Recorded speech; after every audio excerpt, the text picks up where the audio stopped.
I think what attracted me to the production in the first place was the fact that I really wanted to work with Dave Wascavage, because I've always wanted to work on a Dave Wascavage film, and we share a lot of the same sentiments when it comes to Sasquatch, as far as who Sasquatch really is, and where we could go with this, and what we could do with Sasquatch, and how we could convince people to feel the way that we felt about him, and David sort of felt the same way, and he felt that I was able to really, you know, help him convey this, and I think it's really going to be a great experience. So I think we're basically, the whole thing is really being driven by Sasquatch's costume. I think this is going to be costume and makeup intensive, especially as far as he's concerned, because it's just got to be believable. It's got to be, it's got to convince people that this is something that needs to be reckoned with.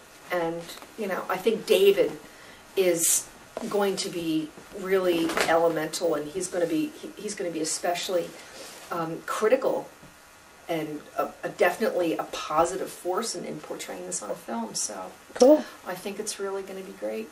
I'm not really doing much with this one. And here's at this point he's going to be in the Bigfoot costume for good. This is Silas. This is Dave Weldon. He's the man in the costume. Say hi, Dave.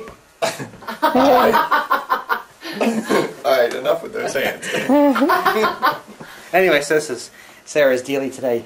Explain to us what you're doing today, Sarah. Well, what we're doing here is, in order to produce the costume for Sasquatch, I think the best way to approach this is to, we've definitely got to cut a pattern, because the way this costume is going to have to fit is really going to be critical. I mean, this can't be, people watching the movie can't think that Dave is wearing a Halloween costume. This has to be totally, totally credible. And there are going to be aspects of the way this costume has to be engineered and cut and designed so that everyone watching this film is convinced that this is not an actor. So I think the best way to do this is, one of the ways that we do this is we cut a muslin, what's called a muslin. This is a very well-known technique in the fashion design industry, where a muslin, the exact shape and size and dimension of the costume is cut, it's fitted, corrections are made, alterations are made, and then you go to the final. And also other things, there are other things taking into consideration. I mean, like there are aspects of the way Sasquatch looks externally. I mean, we all know he's got fur. How this fur moves on Dave's body is going to be really, really critical. How his skin and muscles and bones and movement react to the costume is critical. He can't look like he's wearing a sack. So he's going to be probably, there are going to be other aspects of the costume too. I mean, like Dave is probably going to end up wearing things underneath. There are probably going to be aspects of the costume and undergarments that are going to have to be affixed or sewn to Dave, so that when he moves and he stretches and he grabs and he reaches and he lunges, everything is going to move with him, and he's going to make it look real. And that's an absolutely critical element in the costume. The question I have, and we can ask this right now, are you going to use the muslin as the basis and the fur goes over it, and you're going to attach the muscles and the weight to the muslin?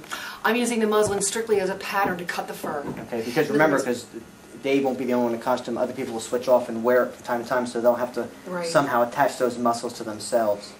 I think probably who's ever wearing, I'm referring to the fur costume is going to be the main costume. Right. And I think probably what happens underneath that is going to probably have to deal with the person. I think we're probably going to have to ask these people to wear long underwear. They're probably going to be undergarments, padding, undergarments, possibly hockey socks. I mean, stuff like that I think they're probably going to have to wear in order to help fill this out. And like Dave said, you know, like somebody else might wear this costume that's a little bit thinner than Dave. We'll have to compensate for that. And also Dave's camera work is going to compensate for a lot of things. And what can't be done, or the things that are really hard to do, you know, from a costuming standpoint, might be able to be handled in CGI too, post-production. No. As it were. Dave's wearing a shirt that has what's called set-in sleeves, and I think in order to get Sasquatch to lope like he's going to have to, you know, he's part ape. So he doesn't have shoulders like a linebacker. He's got those kind of like ape-like loping shoulders that I think you can only really accomplish by doing with what's called a raglan sleeve. All right, so are his shoulders going to actually touch the cloth? Or is there going to be, is he going to extend out maybe by 6 inches, which is just going to be extra material? Well, see, that's what I'm thinking. If he extends out too far, in other words, I don't want him to look, well, I mean, I shouldn't say this, because I should ask Dan, he's a director. You don't want him to look too hunky. I mean, this isn't something that went to a gym. In other words, if his shoulder's like this, and he comes down like this, and his legs are like this, I think he looks a little too hunky. In those films, his shoulders didn't look like they were that much further from his hips. He did sort of have a sort of straightness about him. As we talked the other day, I do want a little bit of a taper. I want the impression to be he's a man. Right, there will be, but I don't think he can look like Arnold. I mean, I don't think he's gonna. Well, actually, I want that closer than I do the films. The films to me are more representative of what he really is. I want this to look like he is a man. I want the image to be that he's like. So, to me, if you could stand up for a second, Dave. Well, we can always pad it with shoulder pads. I mean, we can do that. I think that's a great idea because I really like because I don't want it to be a straight down. I don't want it to be straight down like the films, like like a bear or something. Right, and I don't want it to be out unless we get bulk. But if we can have it come out and still have a good taper, obviously not like the extreme, but I want him to be like bulk, but the shoulders have to definitely be out farther than the waist. Okay. It's because I don't want people to look at it. A lot of arm strength. Upper body strength, like up chest strength, upper body. Since the story's intention is going to be that it's a man, I want that immediate feeling that, oh, it's a big man with hair. Now,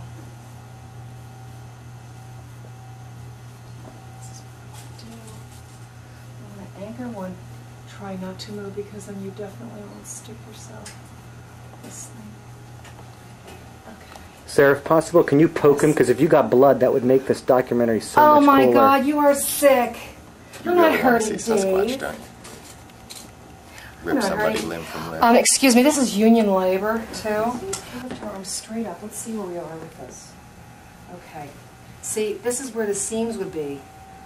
Yeah, see, we need much more. We need more. Okay. 2 inches on each side. Easily. Yeah. Okay.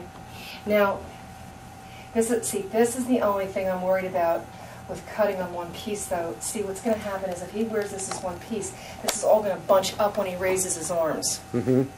Wide. Yeah, they're wide. How's it going to look with the hair?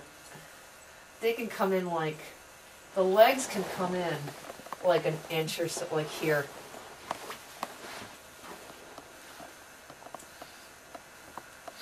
I'll do that.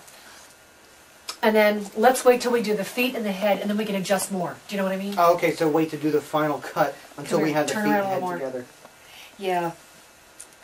Which another thing I thought we'd talk about is that's not a bad idea. Should I go out and get the hands and start working construction on the face? So I could probably do that today out loud. I could show you what I'm thinking. Okay. That's great. Turn around. All right, yeah, and you got plenty of room in here. All right, so you're gonna. Do you want to beef up the legs anymore, or are the legs do you think the legs are too wide overall? Well, I'm worried about too much mass being behind. Right, like turn around, turn your butt towards me. All right, but can you bend down? If I do that, can you bend down?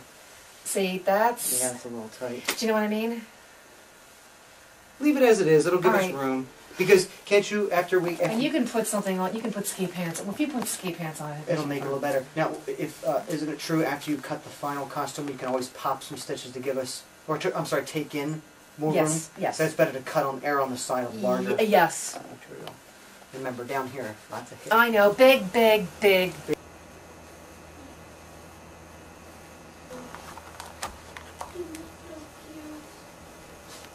There's a mask test. This is without the eyes.